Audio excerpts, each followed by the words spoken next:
Hello students, in last lecture we talked about the problems on Stefan-Boltzmann law. Okay, त्याचाच एक type राहिलाय तो आपण आता कंटिन्यू करू. ओके, लक्ष द्या.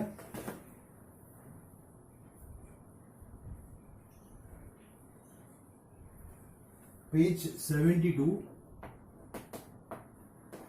ओके, एग्जाम्पल 3.8 सॉल्व एग्जाम्पल आहे. ओके, समजून घ्या, खूप सिंपल आहे. ओके, लक्ष द्या. Compare the rate of loss of heat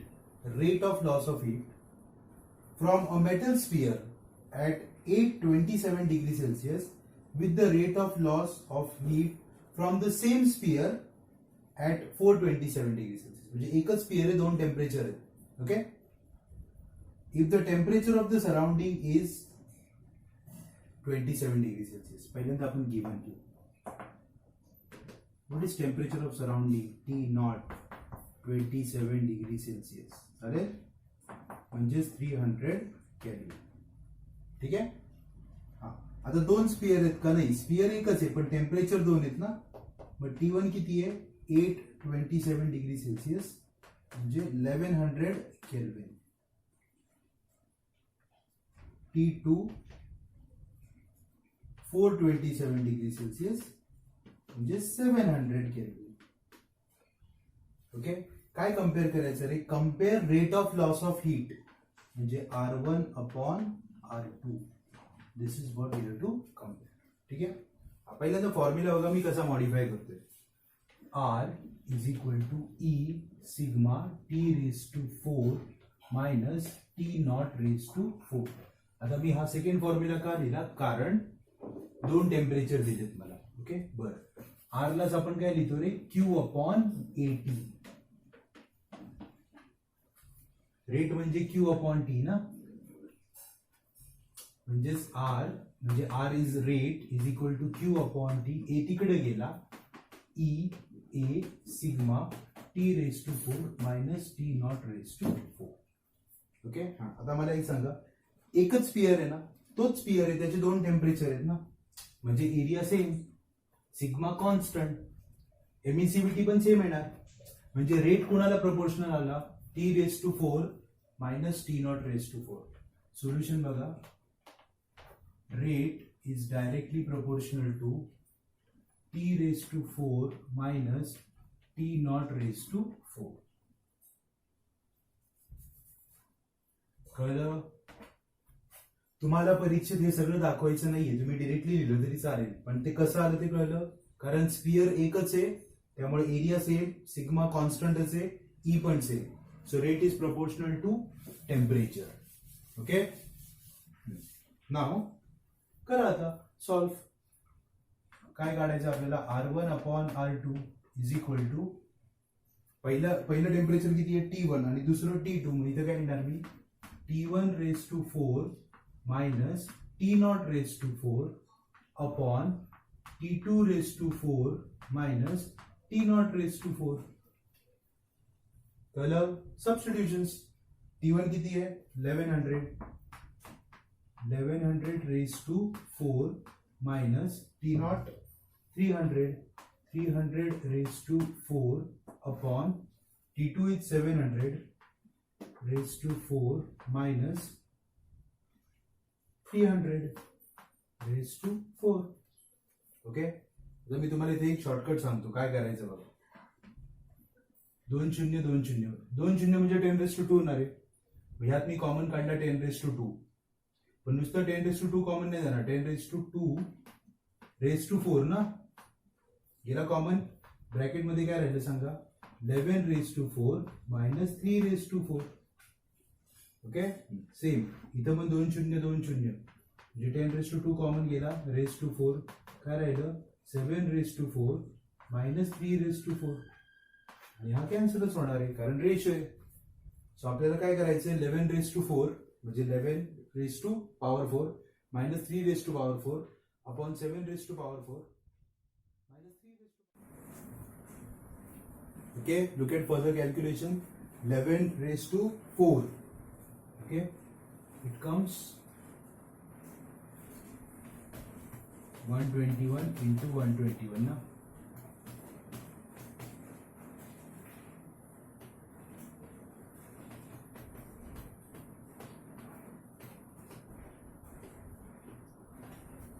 So it comes 14641 minus 81. 3 raised to 4 81 ना अपॉन हे R1 अपॉन R2 काढते बरं का 49 into 49.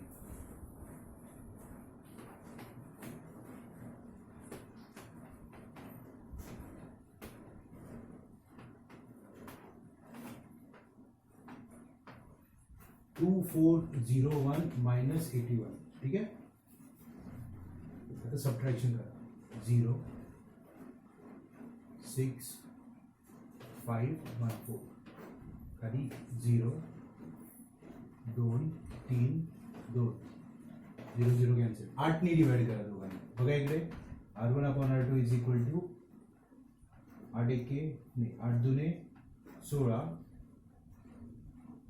8 9 72 8 एके 8 6 राहिले 8 एके 64 8 दुने 16 सो आन्सर इज 182:29. ओके, तुमच्या बुक मध्ये एवढंच उत्तर दिले. परीक्षेत आपल्याला माहित नसतं ते डिवाइड करायचं आणि खाली 1 आणायचं. ओके, ठीक आहे. So this is the problem. Page 72 example 3.8. एक सिमिलर प्रॉब्लेम आहे एक्सरसाइज मध्ये, लगेच करून टाकू. बघा पेज 74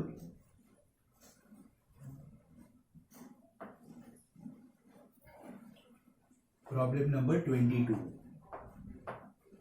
ओके, आता बघा प्रॉब्लेम काय. सेम प्रॉब्लेम आहे. Compare the rates of emission of body, black body दिले, मेंटेन ऍट 727 म्हणजे पहिलं टेम्परेचर 727 दिले, जे इथे 827 होतं ना, ते किती दिले 727 डिग्री सेल्सिअस म्हणजे इथे किती येणार आहे 1000 केल्विन. ठीक आहे, 727 degree Celsius and at 227 degree Celsius. एक 727 आहे आणि एक 227 डिग्री सेल्सिअस आहे म्हणजे 500 kelvin. Okay, and the temperature of surrounding is 27. ते 27च आहे. कळलं? सेम करायचे, एक्झॅक्टली सेम प्रॉब्लेम आहे. मी डायरेक्ट कॅल्क्युलेशन सांगतो तुम्हाला. बघा ओके, आता हा फॉर्म्युला कसा आला तुम्हाला समजला असेल, because it's exactly same problem.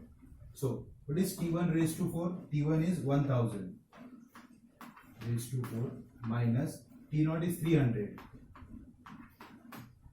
upon T2 raised to 4. So 500 raised to 4 minus 300 raised to 4. आता बघा इथे 2 शून्य, इथे 2 शून्य, इथे 2, इथे 3 शून्य म्हणजे याचे 2 काढू शकतो मी. जे फायनली मी असं लिहू का direct 10 raised to 4 minus 3 raised to 4 upon 5 raised to 4 minus 3 raised to 4. कळलं? ठीक आहे, मागच्या प्रॉब्लेम मध्ये शिकवले कसं आलं ते. 10 raised to 4 म्हणजे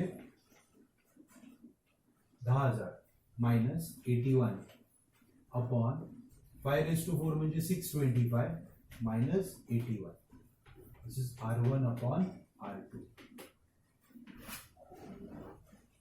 is equal to किती येणार 10,000 मायनस 81. ओके, म्हणजे 9,919.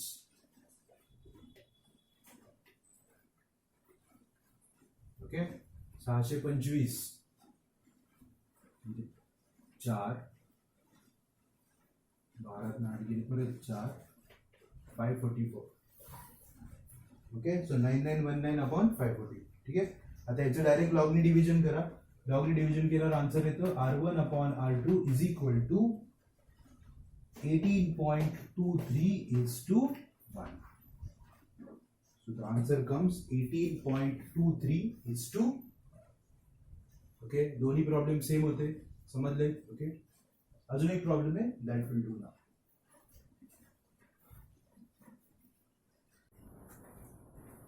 Okay, now look at the last problem. Okay, page 72, example 3.9. Solve example है, लक्ष्य द्या. I'll read for you. Assuming the temperature of the surface of sun is 6000 Kelvin. Okay, लगेच simultaneously given पण लिहू आपण. Temperature of sun 6000 Kelvin. Okay. Find out the size of virtual star in terms of the size of sun. Virtual star आहे त्याची size काढायची. वर पुढे whose surface temperature is, स्टारचं टेम्परेचर किती आहे 3000. व्हर्च्युअल स्टार आहे, अरे म्हणजे इमॅजिनरी प्रॉब्लेम आहे हा. ठीक आहे. And the power radiated by virtual star is 25 times power radiated by sun. म्हणजे असा एक व्हर्च्युअल स्टार आहे जो किती पॉवर रेडिएट करतो 25 पट जास्त सनच्या. त्याचं टेम्परेचर सनच्या अर्ध आहे 6000 चं 3000. ओके.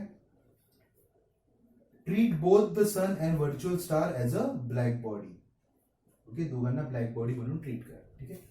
आता लक्ष द्या solution. First of all will try to find out the formula. Formula कसं लिहितोय मी नीट बघा. पहिले एक्सप्लेनेशन बघा. R is equal to Q upon T E sigma A T raise to 4. मी तो ए तिकडे लिहिला. ओके. हा का बरं, आता नीट लक्ष द्या. Q अपॉन टी म्हणजे पॉवर ना. सो आर कट करून टाकू आपण. Q अपॉन टी म्हणजे पॉवर. ओके. सो ही झाली पॉवर तुमची. So this is your term of power. Okay. आता त्यांनी काय सांगितलंय, बोथ आर ब्लॅक बॉडीज. दोन्ही पण कोण आहेत, ब्लॅक बॉडीज आहेत ना. सो ई ची व्हॅल्यू 1 आहे दोघांसाठी. ओके. सिग्मा कॉन्स्टंट आहे.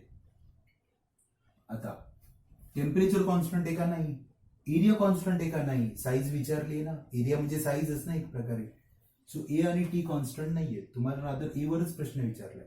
सो आपलं इक्वेशन काय आलं, पी इज इक्वल टू, किंवा असं लिहू करा मी, P is directly proportional to A into T raise to 4. कळलं कसं आणलं इक्वेशन. ओके. हा आता सन पण स्पेरिकल आहे. ओके. स्टार पण स्पेरिकल आहे. So P is directly proportional to 4 pi R square into T raise to 4. परत 4 पाय कोण आहे, कॉन्स्टंट. समजलं काय करतोय, कळलं. ओके. आता आपण फॉर्म्युला स्टार आणि सन साठी लिहू. इकडे बघा.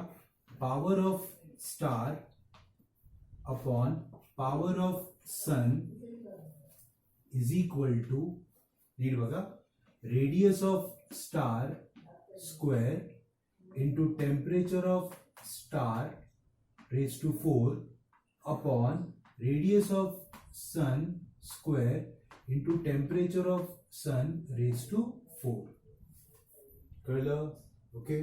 पहिल्यांदा फॉर्म्युला कसा, हे बघा फॉर्म्युला फक्त आपण पाहिजे त्या गोष्टी लिहितो, बाकीच्या कट करतो. ई सिग्मा का कट केला, कॉन्स्टंट आहे. 4 पाय का कट केला, कॉन्स्टंट आहे. ओके. क्यू अपॉन टी म्हणजे पॉवर. ओके. तुम्हाला ह्या दोघांमधलं रिलेशन काढायचं ना. साईज म्हणजेच काय, एरिया. एरिया म्हणजेच काय, रेडियस. सो रेडियस मधलं रिलेशन काढायचे. बाकी सगळं दिलंय. खरं substitution. What is power of star, 25 into power of sun upon power of sun is equal to radius of star square upon radius of sun square into star. Temperature of star is 3000 raised to 4 upon 6000 raised to 4. This gets cancelled. Okay. काय राहील रे इकडे, 25 is equal to, असं लिहू का रे, R star upon R sun square. एकत्र केलं इथे 3000 upon 6000 raise to 4, कारण दोघांची पॉवर सेम आहे ना. 1 2 3 0 कट झाले. 3/6 इज 1/2. म्हणजेच काय आलं रे, 25 is equal to R star upon R sun square into 1/2 raise to 4. Okay. Simplify करायला 25 is equal to R star upon R sun square into 1/16. Okay, या इकडे R star upon R sun square is equal to 25 into 16. Okay, 25 into 16 किती रे? 25 150, 25 15, 40. 400 आलं. Square root घ्या. R star upon R sun is equal to 20. It means R star is equal to 20 into R sun. म्हणजेच याचा अर्थ स्टारची radius सनला 20 times आहे. Got it?